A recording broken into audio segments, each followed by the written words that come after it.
would, Armando, just tell us a little bit about who you are, just really briefly, and how you're talk about what it is we're going to talk about today. Yeah, so my name is Armando Cruz. I'm a father of three kids, and the way I describe myself is an adventurer, father, uh, a seeker of truth, and a healer, essentially. I work in different capacities, whether as a physical therapist, as a personal trainer, as a coach, as a business coach, life coach, and really it all stems down to one thing: is how can you show up as the best version of yourself, whatever that definition is for you. And that's really important. Understanding your definitions are very important in all of this, because very often we don't know this, but we start operating off other people's definitions, and very often they don't Mm, serve us the way they should. right. Yeah. Good. Good. Good. We're glad you're here. Hey, Joe, if you don't mind, Yes. when you're not talking, would you mind your audio? I think we're getting some feedback from you, or either you or Armando. I don't know who it is. I can hear some background noise. Armando, are you at Starbucks or something? I am in a coffee shop. Yep, they kicked me out of my office too. Okay. Yeah. Oh, they did. Yeah. Okay. That's what we hear. Okay. Yeah. I was curious what that was. So, all right. So just hit mute on the bottom left of your recording, Armando. If you're not talking, just hit that little mute button, and that way it's not too distracting. Got it. Cool. All right. So let's just jump right into this. My first question is, why do we? Let's talk about diet first, and then we'll get into exercise, because we're talking about maintaining consistency in doing those things. Why is it that in the first we lose consistency in maintaining our exercise and nutrition plans in the first place? That's the first question I have for you. Okay, so let me put this in context for a second, because I think this morning I went out for a run, and I really was trying to get my head around how to organize this in a way that could be something you can take right away. Um, whether blurbs that you can take away and really start applying. And I think this will serve a good foundation for a lot of the questions that you'll have. I wrote out Okay. seven basic uh, dictums or directional uh, statements that could help to serve as the baseline for all of this. And so, number one is Okay. know your DNA. Okay. When I'm talking about DNA, I'm not talking about your actual DNA. What I'm talking about DNA is what makes you tick. Um, Right. so, you know, some people know that they're introverts, some people know that they're extroverts, right? So for me, I'm an introvert. Running, Ryan, I'm into running ultra marathons and stuff like that. Like for a lot of people, first of all, Yeah. running, they don't enjoy it, but they're like, well, what do you think about for, 10 hours at a time, 12 hours at a time, 24 hours at a time? And it's like, that's my time to recharge. That's what I do to recharge. And so knowing what makes you tick is really important. If you know that you get energized with other people around, um, then doing a solitary thing may not be your thing, may not be the thing that's going to keep you consistent. On the flip Right. side, if you are that type of person that needs to be reflective to re-energize, maybe doing solitary things and not group activities may serve you. And so knowing your DNA is really powerful. Um, Number two is don't use a sprinter pace when you're running a marathon, right? And here's what I mean by that. Let me share you this quick story. I ran my first 50-mile race about 3 years ago, and I had been used to running faster, shorter events, 5Ks, 10Ks. And so, I'm running sub 5 minute pace in a lot of these. So I'm doing this 50-mile race, and I hadn't really trained for it. The most I had run was about 14 miles. And I take off with the front group, and we're running at about a 9 minute pace. Now, in context, at about mile 10, everybody stops to get water, and I see that as my opportunity. So I take off, and I'm starting to run at their 7 minute pace. Well, that did not go very well. By mile 20, the entire group had caught me again. I was in extreme pain. Oh My yeah. legs were cramping. And so that's what I mean by don't use a sprinter's pace to run a marathon. Very often, everybody gets excited when they're doing these things. And so they try to do too much And so, you know, hey, if 30 minutes is good, maybe 2 hours is better. And so it's very non sustainable. Do something that you can do incrementally and be excited about it. You want to have that feeling of, man, I know I could do more. So you're excited to attack it, not feel destroyed and now like, oh crap, I got to do this again tomorrow. So that's So let's talk about that, Armando, before we move on. And sure. we'll stop at each one and we'll ask questions about each one. Perfect. So my first question is, how does this apply to nutrition, for example? How do you take more of that marathon approach rather than a sprint approach when it comes to eating the right things and maintaining the consistency and eating the right things?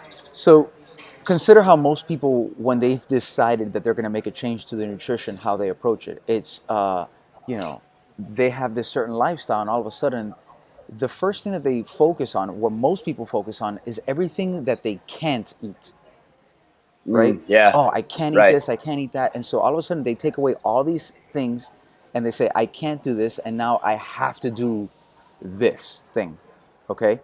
And now this feeling of, think about when you use those words, how does that make you feel when you feel like you have to do something? When your mother said that you have to do this, when you know your boss said that you have to do this, your teacher said, you know, very often, well, great, I don't want to do this.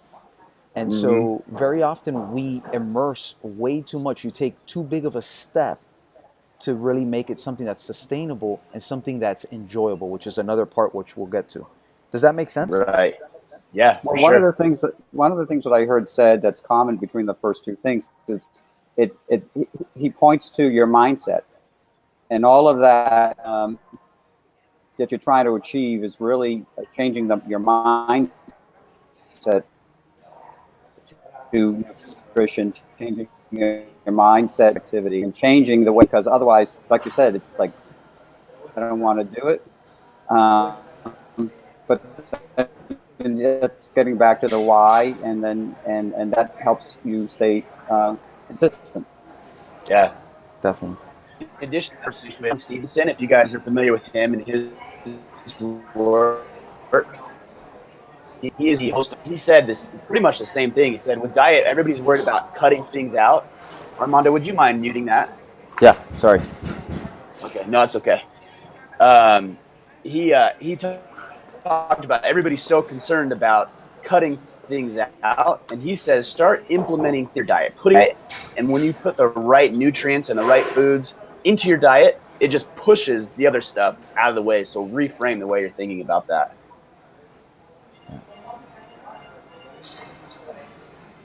Okay, so cool. Matthew, I want to introduce you to Armando as well. So I know you guys didn't get a chance to talk, so introduce you. But Armando, how about when it comes to exercise? How does this marathon approach versus sprint work when it comes to maybe starting a workout program or maintaining your workout program? Again, there are other components of this which we'll talk about, but I think the DNA perspective of that is really important, and how to immerse yourself, right? Again, most people go from, oh, I haven't been doing anything, and so now it's the approach is almost as if I'm trying to make up for everything I haven't done in the first month. You know, they're trying to drink out of a fire hose instead of just sipping and creating the habits. And so what'll happen is, I'm going to go into whether a CrossFit or a whatever training a boot camp or something like that, and there's no context for what I've been, and so all of a sudden I'm just going to get smashed into the ground and say, Right. and then what happens? And the next day you're destroyed. You don't feel great. You feel like you can't walk. And so what good did that do you? You're better off going for creating some type of momentum, say 10 minutes every day, and creating wins, which again is one of the other things that I want to share with you, is creating wins so that you can build off them. They become stepping stones to continue a little bit further. But most people, when they approach it, it's like there is a sense of urgency of saying, hey, I need to be here, but they don't realize that to get there, they can get there very enjoyably and actually get there very sustainably over a year. They can get there in a way Right. that doesn't have to be huge changes, but slowly chipping away. I think we've had well, I know we've had the conversation one of the things that I teach a lot of my clients is think about a sculptor. A sculptor doesn't just take a big hammer and a chisel and just knock out huge chunks. No, they chip away slowly but surely, a little bit at a time, and they reveal the masterpiece that's under the sculpture. And the same thing happens, Right. that if you take big whacks at it, what'll tend to happen, if you take a big whack at a big sculpture, there's a good chance you'll crack it. You'll crack it, and now what happens? Now you're injured. Right. Now It's you're broken. Yeah. exhausted. Now you can't sustain it because life gets in the way. So what if instead of fighting life, you create it as part of your life, something that's sustainable, and let it grow from there? Love it. So I'm going to ask all of you guys on this question because Miss Graham says being more of an introvert and wanting to do activities in solitude. And her question is, how do you figure out what that activity could be, though? So do you guys have any thoughts about what activities she could do that may be on her own as opposed to going to the gym and being with everybody or group sports or something like that? I'd love to hear, Armando, what you have to say, and maybe we'll ask Joe and Matt as well. So I think one thing that's really important, let me share a story that will illustrate it, right? So I have a gentleman that came to me, and he started talking to me about, "Hey, I need to make all these changes in my life. I'm really like hurting." And he's Mm-hmm. always hated exercise. He's just really like, all that stuff has really never been something that he enjoys. And when we dove in deeper, and Joe talked about the mindset, and Joe talked about, just being in the right frame of mind, but this also speaks to the DNA. Once he really started realizing that it didn't have to be about exercise in the traditional sense that he thought of it, which was going to the gym and walking on a treadmill or doing some weights, which he hated. But Right. he realized that what he really loved was being outside, being in nature.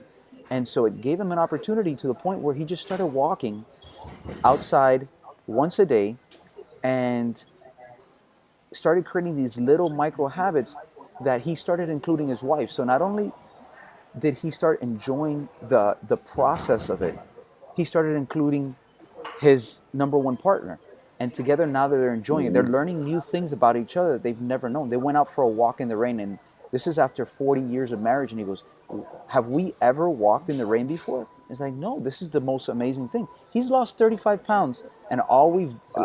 we haven't touched his, we didn't look at his nutrition. We didn't look at saying, "Hey, this is the most amazing exercise plan. You got to do this." I said, "No, what, you can be the one that creates where you are going to be successful." And so for him, he realized that Right. being in nature and taking that time to reflect was so much more powerful than any gym could be. And so he's created a habit. And so for Mrs. Graham, um, I would encourage you to really ask this question: what environments energize you? It may be with Mm. people, it may not be. What music energizes you? Maybe music could be something, if music does. What activities energize you? And then grow from there. It doesn't have to be in the traditional sense. Does that make I sense? love it. Perfect. Yeah, ton of sense. Matthew, how about you? What ideas or suggestions do you have for somebody finding a workout or finding a routine that's going to work specifically for them according to their DNA? Yeah, I really like that concept because, at my program where we do life coaching to sedentary lifestyles for so long, sitting on the couch playing video games and stuff, and trying to incorporate a healthy and balanced lifestyle is something really foreign and new to them. And so we'll take a look at first a personality profile. We do a series of assessments to help us to kind of get to know, like Armando was describing, their DNA, right? Are they introverts? Are they extroverts? What type of way do they like learning? Are they auditory learners? If so, they can put an audiobook in or some really good music to really help them to kind of maximize their workout and so forth. And what we found out was kind of the same thing. There's a lot of beautiful, petrified sand dunes and arches and stuff around here where we live. And so for a lot of these guys, it's just get out and a little bit. Or we had one guy who was really into cycling. So talking about that introverted kind of personality, those can speak to you and really get you motivated. We also have a lot of guys who really enjoy swimming. because they're overweight, uh, swimming is something where they can really just pace. I mean, so and my type of training partners to help me out. And so that kind of speaks to me. That really energizes me. But there are just so many things, and like Armando was saying, exercise can come in so many different forms and fashions. It really, whether you're just walking, or we've had guys who've gone out and done a lot of functional training, lifting stones, just lifting rocks or carrying from here over to here, and it's just, just something that they can, as long as I say, like, getting to the gym or getting to the mountain that you're going to hike or getting on your bike or whatever is half the battle. Like showing up counts. It really does count. That's half half the battle right there. Awesome. Well, so I don't know if I'm supposed to tell you this, Matt, but Joe says when we get together for our retreats that he's going to kick your butt, but I think he's underestimating your size and strength. I don't think he knows how big you are. No, he probably could. He trains at one of the best gyms in the country. So. Joe, do you have any ideas for finding an exercise and working out and a regiment that works for you? Well, for the introverts, of course, I was going to recommend swimming. That's something that's very solitude. You don't have to really talk to anybody, and you can do that if you have access to that. Also, something like bike riding is very good that you can do. I would recommend other people who do like to work out alone that they also do it in safe places. Especially a woman doesn't want to be jogging by herself at midnight. In some neighborhoods in Miami, I'll tell you that much. So these are the kind of things that you also should be careful about. But yeah, there's tons of that, and it really is. I think Armando is true with that. Like, what you find excitement, but like being outdoors is the thing. Then just do it. It's being inside the gym and like Matthew says, I need a spotter. So I have to be at least extroverted enough to be able to get a spotter to help me. So It's all about what you need. Cool.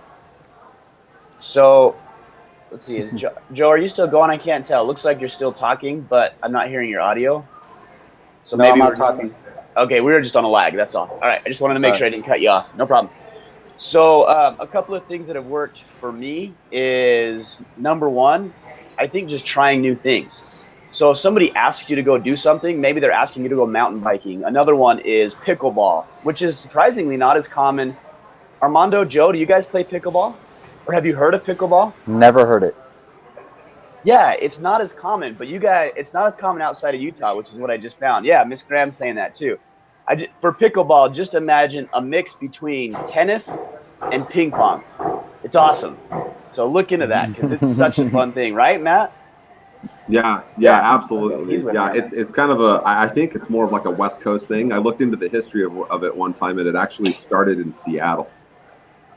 Oh, is that right? Yeah. Okay, yeah. So check it out. Just do it's not like racquetball because racquetball's indoor. This is actually like you would be standing on a ping pong table essentially. So it's like a full size ping pong table. Anyway, check it out. Just Google it. It's pretty cool. But I think looking into different activities, trying new things, the thing that works best for me is disguising my exercise. And what I mean by that is the two big things that come to mind for me is I really enjoy playing basketball. And so that's an opportunity. That's energizing to me because I get to go hang out with a guy and we have competition. And then I get the exercise as a byproduct of those other things. I also look at that in the context of the Spartan races that I participate in. I really enjoy that stuff. I enjoy challenging things. I enjoy the camaraderie. I enjoy the environment. And then as a byproduct of that, it happens to be revolved around me being in shape and working out. So I think if you can disguise, for lack of a better term, your exercising into something that, like Armando said, energizes you, I think that's going to be really valuable as well. All right, Armando, what's number 3? I think we're on number 3. Yes. So number 3 is play a game you can win and enjoy. Here's what I mean by that.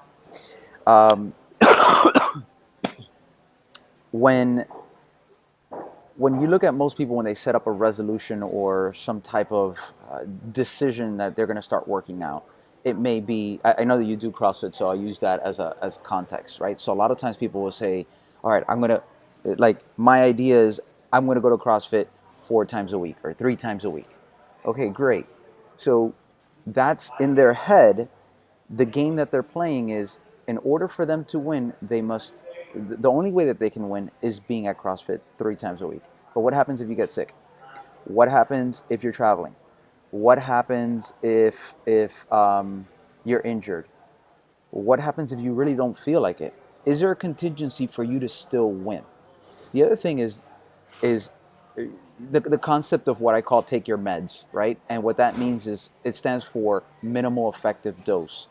Like I mentioned before, start with incremental steps.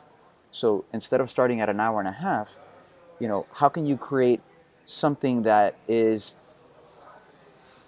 completely 100% something that you can win at all times, no matter what? And here's what it is. What if you started with, hey, in order for me to win this game, I got to be consistent and do 10 minutes of movement or of sweating or of exercise every single day. Now, I can do more, but on the days that you perhaps don't feel like it, you can squeeze in 10 minutes right before you go to bed. You can squeeze in 10 minutes first thing in the morning. But if I was talking to my brother, and my brother was a collegiate athlete. He ran he was an insanely good runner, and when he got out of college, he was having trouble getting into a rhythm because he was so used to being in a group and having them dictate a lot of that. And so now he was finding himself by himself, and he couldn't get up in time. And so we basically did an audit of his time in the morning and said, well, okay, let's forget about what your concept of, working out for 2 hours or an hour and a half, and say, in the morning, you actually have a period. It takes you 10 minutes to get ready, but your wife wakes you up about an hour and a half before because they carpool. I said, you could actually work out for probably 30 minutes, but you could probably work out in 10 minutes without waking up any earlier than you normally do. So notice that there's very little change that's happening there. It's just how you're using that time. And so it's not about doing more. It's what is the least that you can do to see progress. And that way you can always add a little bit instead of having to add a lot. If you start at 2 hours, well, when your body gets used to that, then what? You're going to go to 3 hours? I mean, unless you're a professional athlete, it's not a realistic thing. Right. So how do you reframe that? Because I know 2 years ago when I decided I wanted to get it back into shape, I said I'm going to go to the gym 5 days a week. That was my goal, from couch to gym to 5 days a week. And fortunately, I made it work because I was pretty motivated. But how would you suggest reframing that so that you can continue those wins, even though, yeah, you might not be able to make it every single week? And it all has to do with the context and the reframing of it, right? Because part of this has to do with, number one, understanding your DNA, right? A perfect example is, should you weigh yourself or not, right? I mean, a lot of people are driven by the scale. Should you weigh yourself or not? Some of my clients, I would never tell them to weigh themselves. Like, I would never tell them to weigh themselves because they cannot disassociate the scale, which is data, by the way, which is neither good nor bad, Right. versus the judgment of it being good or bad. I weigh myself every day. Right. I weigh myself every day, and it has nothing to do because I think I'm getting fat or anything else. All I'm looking at is the data over the time of a month, over the year, and it keeps me on track. No one day will dictate anything. And the other thing to realize with all of this is you not exercising doesn't determine your worth. In other words, you need to be okay with you right now. In other words, you need to be able to love yourself right now. If you can't understand that right now, if you don't think that you're worthy enough because you weigh too much or you're out of shape, when you're in shape, you're still not going to think you're worthy enough because it has nothing to do with that. Your worth is Right. not driven by that. Do you kind of understand how all these things Yeah, are now that's very correlated? strong. Sure. Yeah, absolutely. Do you guys have any follow-up questions with that, creating situations where you can win? Yeah, I think it's also in nutrition because, so if this is the case, if you're drinking, 2 gallons of Coca-Cola a day, and you're going to decide that you need to stop drinking Coca-Cola, tea like that is pretty tough. So the way to win that is, okay, I'm going to, instead of my 12 bottles a day, I'm going to drink only 10, and I'm going to drink two bottles of water for the first 4 or 5 days, and then kind of like then the next week I'm going to drop it to maybe 6, and then 6 waters, and kind of wean yourself off that, because you need to set yourself up with incremental wins in order to kind of get to where you need to be nutritionally as well as in physically. I'm gonna jump in there because Joe, that's on point. But I think it speaks to what we were talking about earlier. Is again, there are some people like Ryan. You said you were able to go cold turkey and go 5 days, and some people's DNA will allow that. But for many people, life gets in the way, judgment gets in the way, and so I would say a strategy that has a greater probability of success is the one focusing on, instead of getting rid of those 10 or 12 glasses of soda as the objective, it's how can you add 5 or 2 bottles of water. Okay, so now instead of what are you taking away, it's that phrase where you say, hey, don't think about the purple elephant in the room. Well, if you're trying to take away something, that's the one thing you can focus on. But if you're saying, okay, how can we add this to it? How can I add 2 more bottles of water to it? And eventually, like Ryan was saying earlier, those good habits start pushing away some of the other ones because you don't have the desire for it. You start feeling a different way. There are other hormonal, chemical, physiological things that start helping you progress along that when you're focusing on stuff that you need to take away, you start that whole judgment thing, because the second that you don't meet that, now you're like, oh, there I go again. I'm going to screw up again. And again, it really you have to know your DNA in order for this to make sense for you. So here's a really good point. Let's see. It came. Okay, so Miss Graham says, I get that it's the mindset, but she still feels frustrated because she's in her 30s and feels like she should already be in some place, and realizes that now maybe she feels like she's behind and it'll take a while to see those results. So what do you tell somebody who has that thought? So notice the key word right there is should, right? When you're coming from a place of should, there are 2 things that are happening, right? When you're saying should, there's a lot of judgment going on right there, right? You should be there according to who, right? If you feel like you should be there, what is the context that you're using to say that you should? You are where you are. Now, how can you get to where you want to in the way that is most enjoyable and is the way that's going to serve you the most?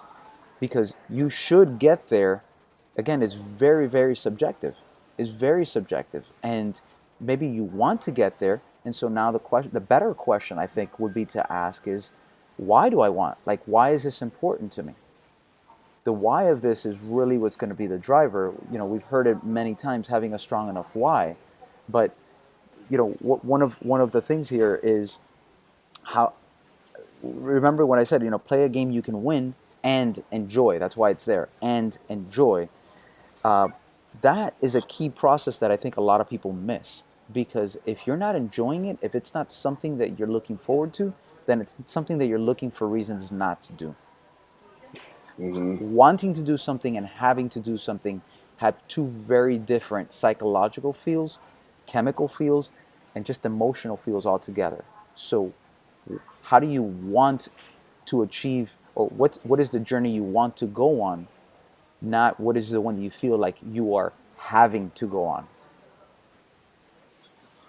Yeah, I appreciate that. The one thing that's helped me on this journey as well is, rather than focusing on outcomes, the results, like Miss Graham is talking about, it's been helpful for me to focus on the actions. So I don't look at victory as I weigh this much on the scale, or I look this good, or I have these muscles. I look at victory based on the things that I can control, which are the activities and the actions I'm doing every single day, what I'm putting into my body, the exercises that I'm doing. That's how I measure success, because that's something I can directly control. And then I let the chips fall where they may. Sure, I want to look good, and sure, I want to have that number on the scale be the right number. But at the end of the day, those things are just a byproduct of the actions that I take. That's one of the steps. Process will take you further than outcome, right? Outcome is the big vision. Yeah. But if you focus on the process, on the habits, right? Because you don't have control of how much weight. Like you can't say I'm going to lose 1.5 pounds by tomorrow. Okay, Right. you can't make that distinction. You know, can you lose? Yeah, weight, yes, but the point is that you can't determine that to a certain number how much weight exactly can you use. And sometimes you can, sometimes you can't. As a woman, there are a lot more hormones and other things going on. Um, as we age, a lot of these factors will change that. But what you can control are your actions. And so now, in that process, what are actions that you can take that you can set up a game that, number one, is enjoyable, and a game that you can be successful at. And so taking those little habit forming things to grow from there. Yeah, makes sense. I'd like to know about maybe some of all of your guys' daily habits and actions when it comes to health and nutrition and fitness. Matthew, do you want to share with us some of your insights about what your health regimen looks like on a daily basis or a weekly basis? Yeah. For the past month, it's been my off time. so I'm just usually working out once a day. Now I've got a fight coming up in February, and so starting next week, I'm going to be doing 2 a days. So what I do is I prefer in my body type. So I'm 6'4". I walk around at about 235 pounds. But I fight at 205 pounds. So weight is something that I have to be really sensitive to, and when to shed that, right? When to cut weight, so that I can make weight, but I'm still feeling good. I'm still feeling strong and energized. So I work out in the mornings, or I say mornings, but it's usually around like 9 or 10 o'clock. So I'll come to work. I have a few meetings and stuff that I go to. Then I'll go work out at the gym, and I'll do kind of like my weight training regimen. Then later at night, when I go to the gym and I train in mixed martial arts, is really when I get fighting. And there are a couple days during the week where we might meet in the middle of the day or after training at the university at their track, and just do some kind of like parachute pulls and things like that. But to me, like working out, I know it's different for everybody. To me, working out is the easy part because I really love it. I really feel, that release of endorphins and everything else that feels so good to me. Helps me sleep better at night and so forth. But to me, it's all about eating, right? And it's really on point with my eating. And sometimes I'm just like, whatever. But if I don't prep, and this is just my personality, I'm a yellow personality, I'm kind of, impulsive and so forth. If I don't prep and have all my meals ready to go, I'm not sticking to my diet as much as I should be. And so weak. Yeah, exactly. And so my prep days are typically on Sundays, and I'll prep up until about Wednesday, because I used to do the whole week in advance, and then my wife's like, "Where are all the Tupperwares?" And then by like Saturday or Friday, the fish that I cooked on Sunday is not tasting so awesome. So I'll do food prep on Sunday until Wednesday, and then Wednesday evening I'll do food prep for the rest of the week. And that's what works for me. Nice. Joe, how about you? What are some of the activities you're doing on a daily or weekly basis to help you keep on track of these goals you have? Yeah, so I'm a disciple of Ryan Masters in the Spartan Rises program, and so that is a program that really is a mind-setting shift. Joe, I think we're losing you a bit. Oh, sorry, I don't know why. But The anyway, last thing go ahead. it went to audio only. It sounds like, or it looks like it went to audio only. Well, these laptops aren't as good as they used to be. But It'll make anyway, them like they used to. so I work out 3 times a week. I have a personal trainer that I work with once a week. It's a 3-day regimen where I work on heavy compound lifts, 5x5 strategies. And then for my aerobics, I do a lot of walking, and I do a lot of swimming because I have access to an Olympic pool here where I live. So I swim almost every day, and that also helps me in terms of my stretching. From nutrition, I was a nutrition fanatic, and so I learned a lot about macros and food. And I haven't eaten junk or anything like that for probably about 5 or 6 years. So it's really easy for me.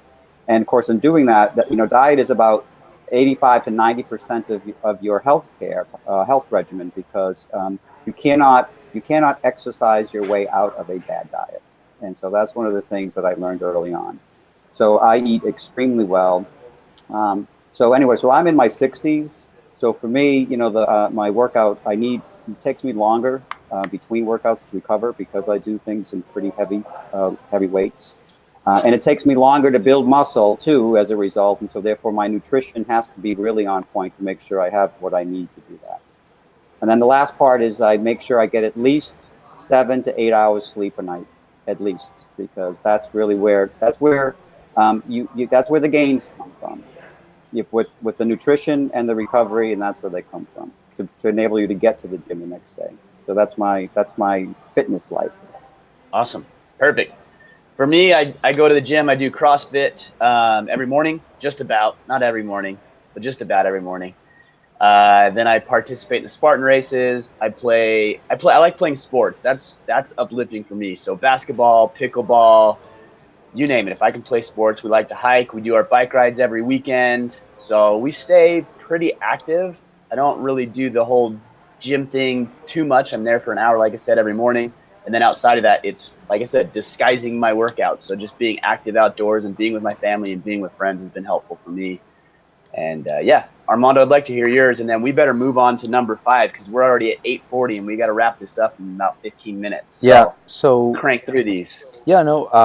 Habits is being very clear on what I want accomplished. I know that I need to start my day with exercise, so that means sometimes at 4 in the morning before I see clients, and I just do my workouts. And really, the one thing I've learned the most is we need a lot less than we really think. As far as food, have the food that we need to have available. I eat primarily in the house. So we have a garden in the back that we created, and we only buy the foods that energize us. So there are no chips, there are no none of the foods. By the way, if they're there, I would eat them. That's why they're not there. So don't put yourself in Yeah. a place where you have to make that decision. And if you're gonna be in a place where that decision is gonna have to, like, if you're gonna have that option, make sure that you have a backup plan, like what Matthew was saying, that he preps his meals well. If you're gonna go somewhere, take your meals or eat before, so you're not as tempted to gorge on some of this stuff that's more tempting. Yeah. And then watch the movie Super Size Me, and you'll never want to eat at a fast food restaurant again. I just watched that a couple days ago. Oh my goodness. All right, so we went through 5, Armando. So what's number 6, and then we'll get to number 7 right after that. Yeah, comparison is the thief of happiness and progress when judgment is present, right? I don't know if you heard that before, but let me repeat that again. Comparison is the thief of happiness and progress when judgment is present, right? There's a healthy form of comparison when used as data, but very often the comparison, very similar to what Ms. Graham was saying, that she should be there. What is that comparison? And there's a big judgment component on that, right? If you want to say, hey, look, I'm really admiring this person, what can I do to get there? And it drives you from a non-emotional state, from a point of, okay, this is data, this is where I'm at now, I've just moved a few more points, then you'll find it to serve you much better. But when you're playing that game of comparison and judgment, very often you will lose. It's like Vegas. You play there long enough, you're going to lose. Yeah, that makes sense. Does that make sense? I'm going to bounce off that question just for a minute, Armando, because somebody said they're talking about advice for lifting. I don't know if anybody here has any advice for lifting. He asked, is 5 days too many? I'm not the expert, so I'm going to default. Maybe if you guys have some input or insights into that, I'd love to hear what you guys have to say. Matt, you've got something? Yeah, I just want to say, like, I'm a hard gainer too. It's really hard for me to gain weight, and it's really easy for me to cut weight, but it's hard for me to get it back. And it's really just about eating. I mean, it's very simple. I used to do some work for The Biggest Loser. You guys are probably familiar with that show. It really is kind of like, how many calories are you taking in of really healthy, good food, and how many are you expending? And if your eating is not on point and you're kind of a skinny guy trying to gain some muscle mass and your nutrition is not there, it's not going to happen. I mean, Michael Phelps, he eats When he's training, 10,000 calories. Yeah, about 10,000 calories a day, which everyone else is like, holy smokes. So it's not as much about more frequent weightlifting, if that makes sense, and it is. Yeah, exactly. I agree. The hardest part is eating, and so that's going to be your key to success. And then, like Joe was talking about, you can incorporate some compound exercises in there, and you're going to see some really good results.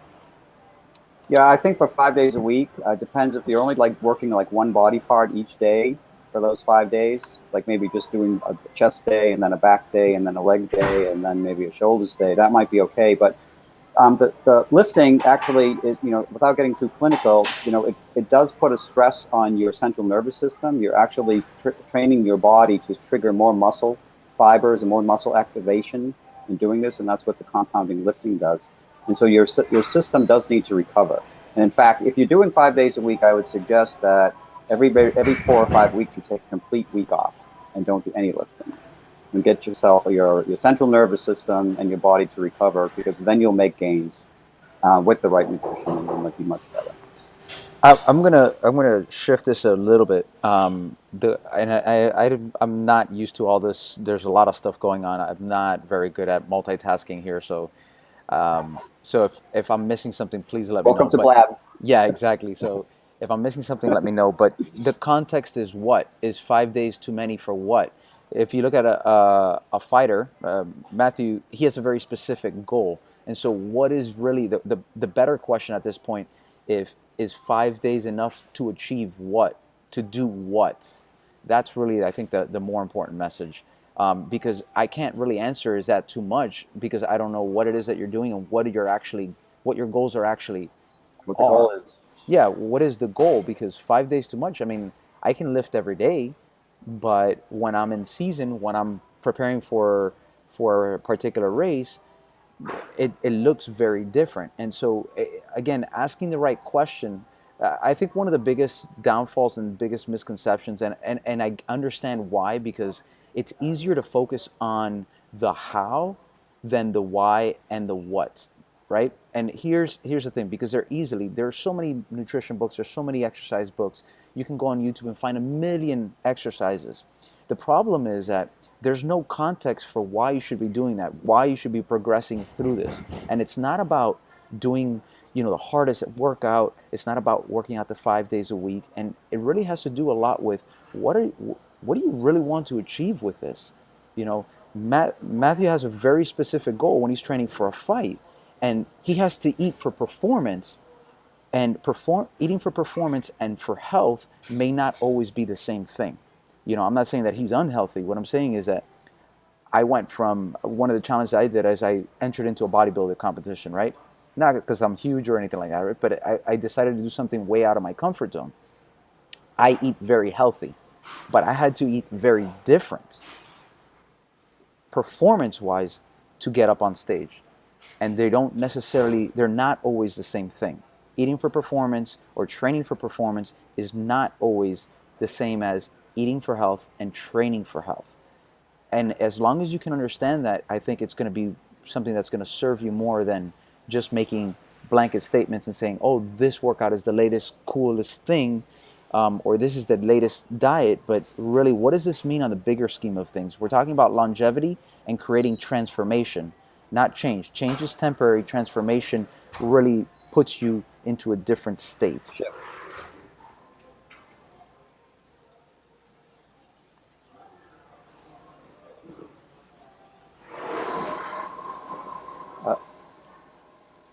Did I lose you guys? Boom, there. How about that? Yeah, there we go. That's better. Thanks, Matt, for letting me know.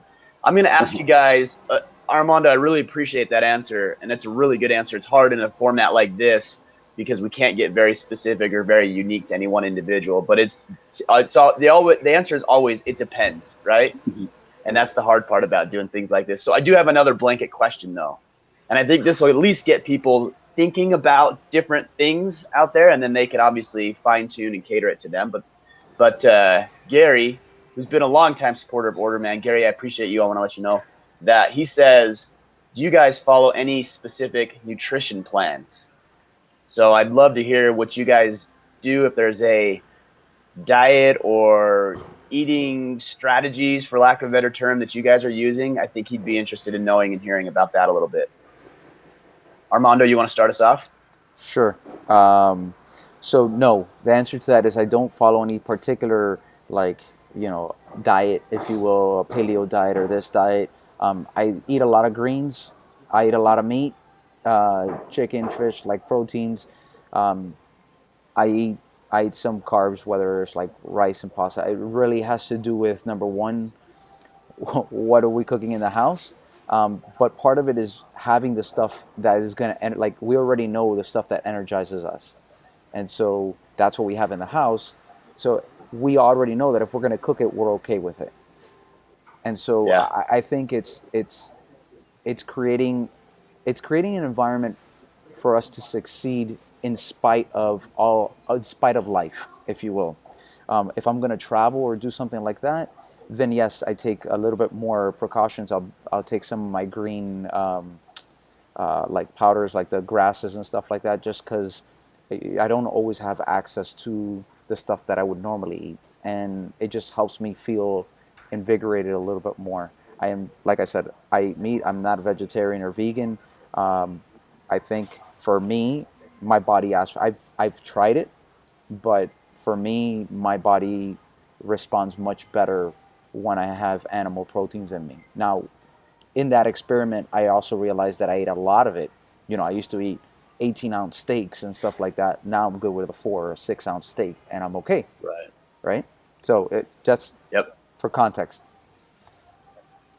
So I'm with you. For me, I don't have a specific diet or nutrition plan that I follow. The thing that I do is I eat what's going to make me feel good the rest of the day. So it'd be really easy for me to down a huge Burger King double Whopper with cheese, and I'd feel really good in the moment. But I know what I'm going to feel like the rest of the day, so I avoid that stuff. So salad, I eat meat, but like you, Armando, I try to eat that in moderation. I'm not going to put it on steak, just something a little bit smaller. I don't do much dairy products at all because for me, it doesn't respond well in my body. And I can feel I will sit there and I will eat a whole gallon of ice cream occasionally if I need to, but I'm going to pay for it later for sure. You need So, to. yeah, so just I guess for me it's just about what works good with your body and how you're going to feel over longer and sustained periods of time, not in the moment.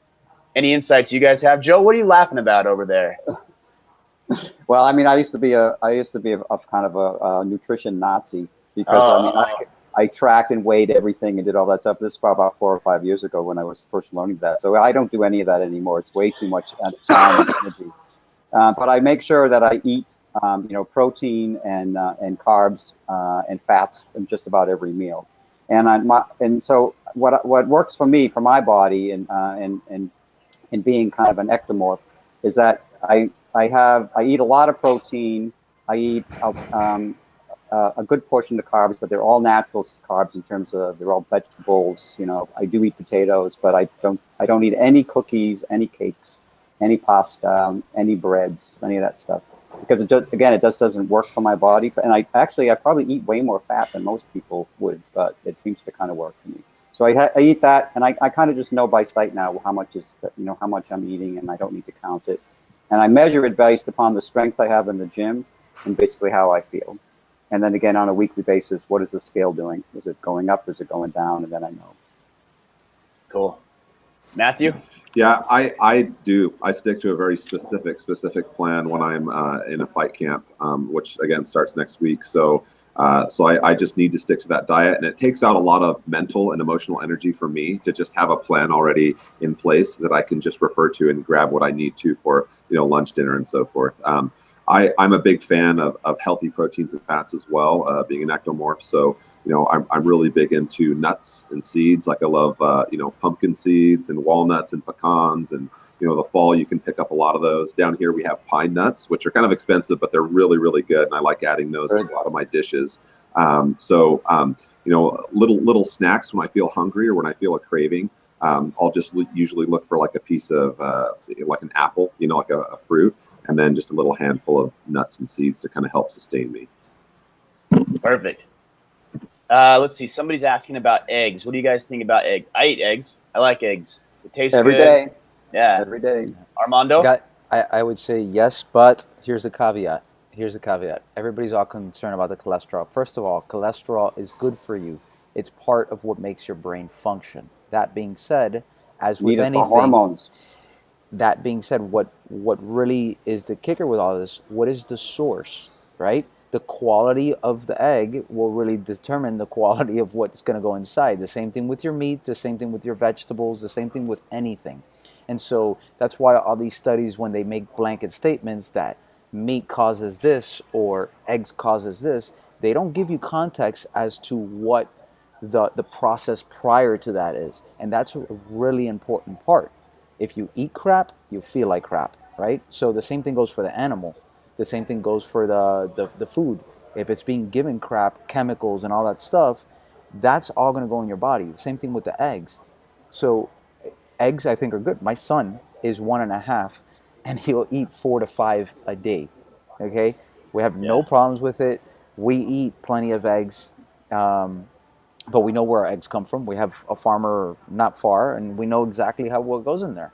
And so that's all part of it. Is what is the quality of all that? Um, so is it good or is it bad? Very often, food is food, and there's a reason why it's here and why we can consume it. The question is where is the source? What is the quality of that food, and how will it respond to you? I hope that answers the question. Yeah. We've got our 10 chickens out back, so we know where our eggs are coming from. We love it. All right, we are running out of time. So, Armando, number 7. Let's fly through number 7. Last one. Wrap this up. Bring us home, and we'll call it good. Better to be under than over, right? And that goes back down to having that desire to want to do more than gassing yourself out and feeling exhausted or getting injured, right? That's the biggest thing. Everybody gets excited. Like, look, everybody can do anything for a month, for 6 weeks. The question is can you do this for a lifetime? And if you understand about it, being a little bit less undertrained, but still feeling energized, still feeling able to do it without being injured, without feeling completely, beat up, I think it's important. And don't misunderstand me. I push my body, but I understand it within the context of where it's at. And I didn't just start yesterday. This is all understanding and listening to your body, and that's a big part of it. So I'd rather you be under-trained, under-doing stuff, than overdoing stuff, because when you get to the over, that's when the injuries come. That's when life happens, when you get stressed, when your cup gets overfull, you get sick, and all of the above. So my suggestion is go under instead of over. Nice. Perfect. All right, so parting words of wisdom from you guys. If you had to sum up your experience of nutrition and fitness in 1 or 2 sentences, Joe, you're the wordsmith here. I'm going to start with you and put it on you. Sum it up in 1 or 2 sentences, your best fitness/nutrition/exercise tip. So you have to do all 3.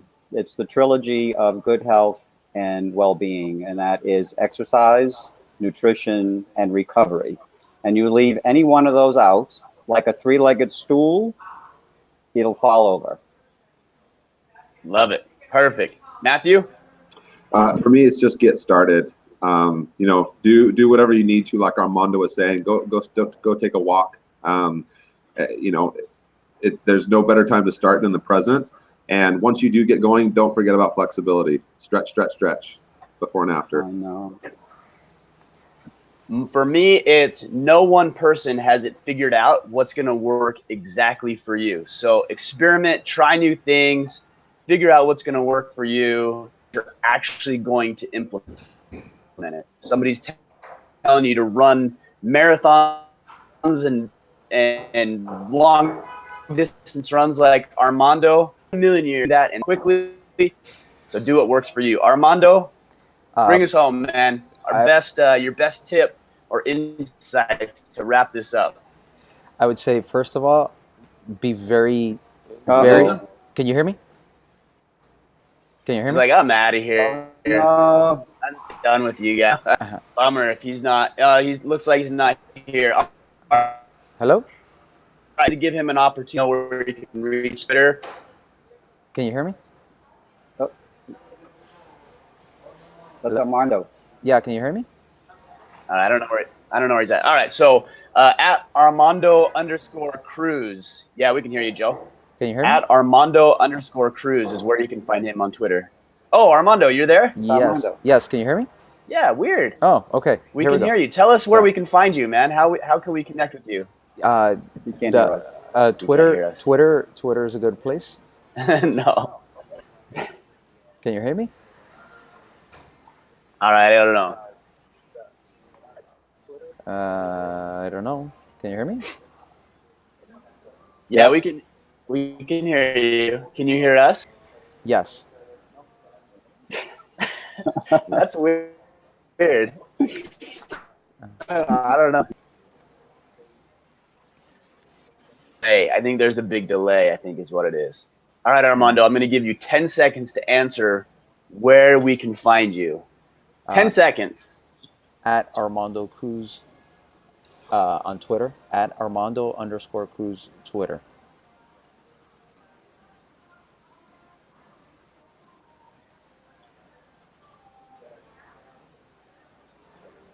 All right, he's gone, I think. I don't think he can hear us. So he said Twitter was the best. Yep, Twitter, at Armando_Cruz. _Cruz. So we appreciate Armando. I appreciate Matthew, you, Joe, everybody that tuned in. I'm glad you guys did. He's still on the call. He's typing away in the chat box. Just type a link, Armando, if you can hear me. I'm going to put link here. Appreciate all your guys' questions and your insights. If you want to listen to this later, there's a replay. So those of you who jumped on after the call, you can jump on the replay. That'll be available here in the next couple of minutes.